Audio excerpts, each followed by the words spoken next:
By default, the time of your Garmin Instinct will synchronize automatically with the Garmin Connect app on your phone.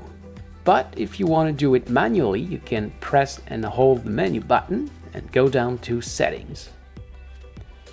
Then go down to System and to Time.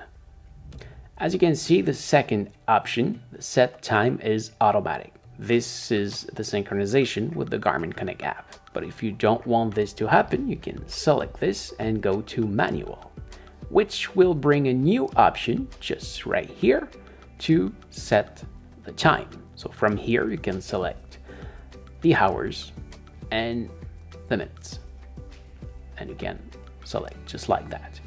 If you don't want to enter it manually, you can go down to Sync with GPS, so select it, and if you're outside, which is not my case, in few seconds you should have the time of the time zone you are just right now. At the end, you just have to select just right here, and finally go back to the main page with the lower right button. So, this is it. Thank you for watching. I hope it helps. If yes, please smash the like button. If you are planning to buy this watch, you can see my link in the description. And don't forget to subscribe to my channel so you can find me back easily next time you need help. If you want to see my other tutorial about this watch, you can see my playlist just right here. And you can also find me on my main channel just right there. Thank you for watching. Take care and see ya.